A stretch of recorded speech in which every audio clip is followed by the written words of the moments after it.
Study IQ IAS, अब तैयारी हुई अफोर्डेबल।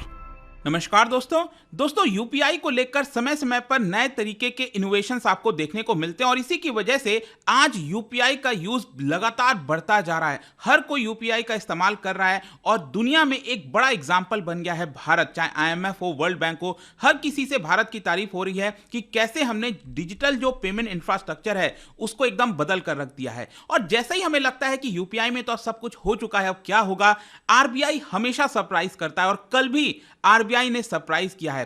कहने का सिंपल मतलब यह है कि मान लीजिए अगर आपके खाते में 10,000 रुपए पड़े हैं और अगर आपको 12,000 का पेमेंट करना है तो ये बाकी का 2,000 कैसे आएगा। तो बैंक की तरफ से अगर आपको प्री अप्रूव्ड लोन है, जो क्रेडिट लाइन है, उसका इस्तेमाल अब आप बड़े आसानी से यूपीआई के माध्यम से कर पाएंगे। ये आप देख सकते हो, UPI to now allow borrowers to access digital credit lines from banks. तो ये वर्क कैसे करेगा, इसका मतलब क्या है, इसका इंपैक्ट क्या होगा, ये सारी चीजें मैं आपको डिटेल से बताऊंगा।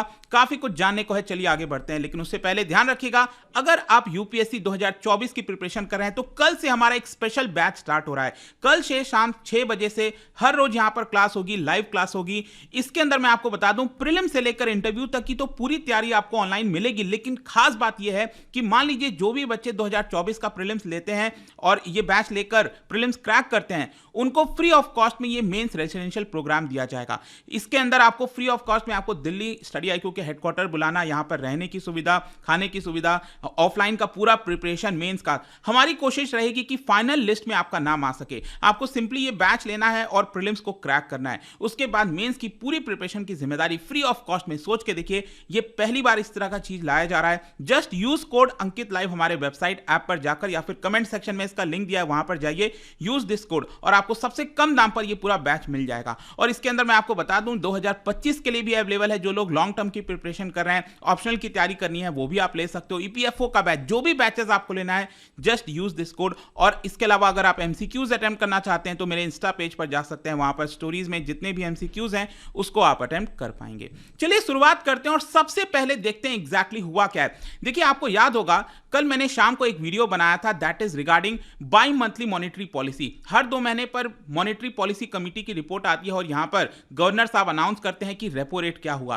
फाइनली यहां पर जो रेपो रेट है उसको पॉज किया गया था। इसको लेकर कल मैंने वीडियो बनाया था। तो कल जब इसका अनाउंसमेंट हो रहा था, उसी समय आरबीआई गवर्नर ने इस चीज का भी अनाउंसमेंट किया और यह कहा कि अब आरबीआई अलाउ करेगी कि जो ऑपरेशन है प्री सैंक्शन क्रेडिट लाइंस का, जो बैंक के द्वारा दिया जाता है, डोंट वरी, मैं अभी आपको इसके बारे में और बताऊंगा आगे, तो अब आप इसका इस्तेमाल यूपीआई के माध्यम से कर सकते हैं। मतलब कि आगे आने वाले समय में जो यूपीआई का एक्सपेंशन है, जो स्कोप है, वो और ज्यादा बढ़ाया जा रहा है। यहां पर अलग अलग प्रकार के इनोवेशन आगे आने वाले समय में आपको देखने को मिलेगा। तो सबसे पहला क्वेश्चन यह है कि क्रेडिट लाइन क्या होता है। मतलब कि जब मैं कह रहा हूं कि यूपीआई का इस्तेमाल अब आप क्रेडिट लाइन के थ्रू भी कर सकते हैं, तो क्रेडिट लाइन होता क्या है। देखो, आपने कई बार न्यूज में सुना होगा, भारत ने श्रीलंका को इतना क्रेडिट लाइन दिया, भारत ने बांग्लादेश को इतना क्रेडिट लाइन दिया। तो बेसिकली क्या होता है ना कि जब बैंक आपको प्री अप्रूव्ड लोन दे देता है, मान लीजिए आपके खाते में 50,000 रुपए पड़े हुए हैं,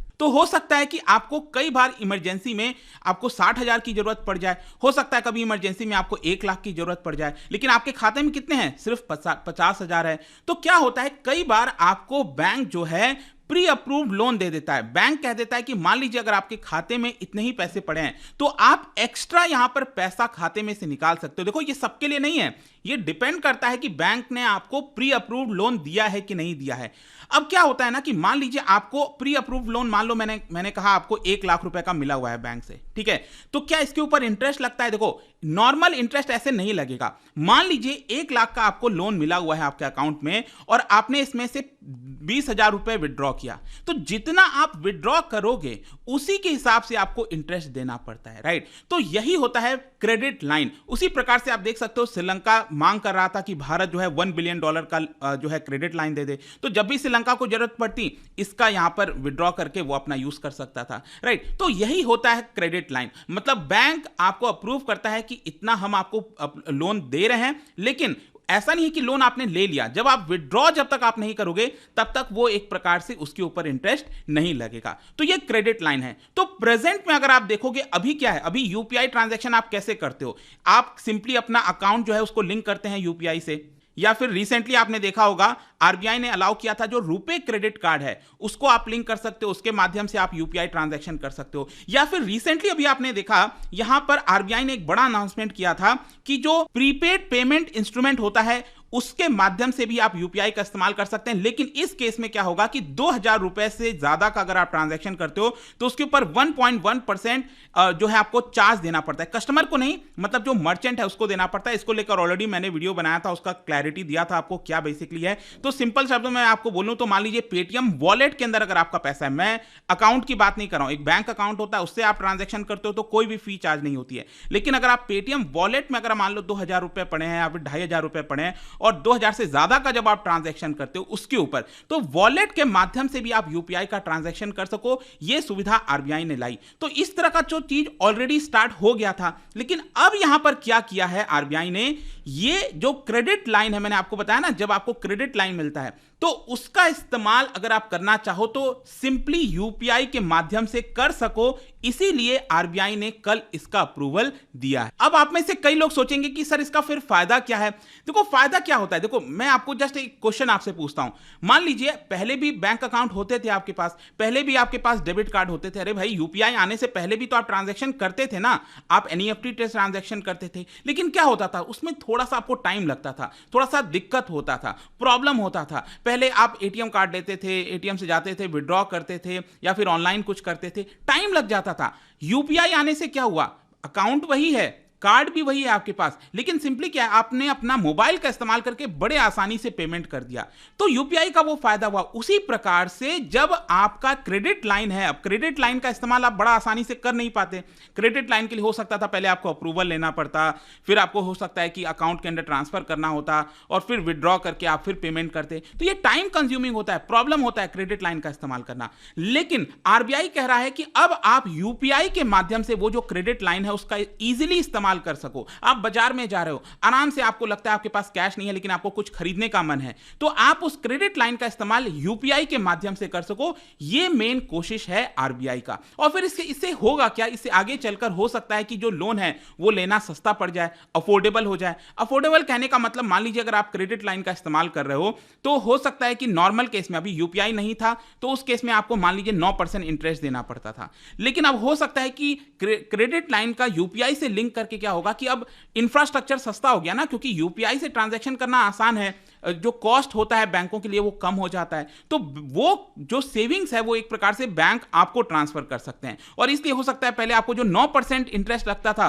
उस पे बैंक आपको सिर्फ 8.8% इंटरेस्ट चार्ज करे। आ रहा है समझ में? बेसिकली कहने का मतलब यही है कि ये इकोनॉमी के लिए एज अ होल एक इनोवेटिव स्टेप है, एक पॉजिटिव स्टेप है। इससे धीरे धीरे और ज्यादा डिजिटल पेमेंट बढ़ेगा। यूपीआई तो लगातार बढ़ता ही जा रहा है, लेकिन उसको और ज्यादा एक बल मिलेगा ताकि हर कोई इसका इस्तेमाल इजीली कर सके, लोगों को अफोर्डेबल लोन मिल सके, आराम से लोग क्रेडिट का इस्तेमाल कर सके। ये यहां पर कोशिश है। और इकोनॉमी इसी तरह से चलती है। अगर हमें अपने इकोनॉमी को ग्रो करना है, इसी तरह से जितना ज्यादा ट्रांजैक्शन होगा, जितने ज्यादा चीजें इकोनॉमी में बढ़ेंगी, वो उतना तेजी से बढ़ता जाएगा। और यू नेवर नो, आगे चलकर हो सकता है कई तरह की इनोवेशन आ जाए। जैसे कि मैं आपको बताता हूं, यहां पर अगर आप देखोगे ना, डेप्यूटी जो गवर्नर है आरबीआई के, उन्होंने एक और बात बोली, इसको आप कंफ्यूज मत कर लेना बीएनपीएल से। बीएनपीएल क्या होता है? बाय नाउ पे लेटर। आजकल आ गया है ना, आजकल बहुत सारे कार्ड वगैरह आपने देखा होगा, बाय नाउ पे लेटर। एक मतलब जो फिनटेक कंपनीज वगैरह हैं वो देती हैं कि अभी खरीदो बाद में पेमेंट करो, या आप उससे कंफ्यूज मत कर लेना। यहां पर बेसिकली क्या है ना कि मान लीजिए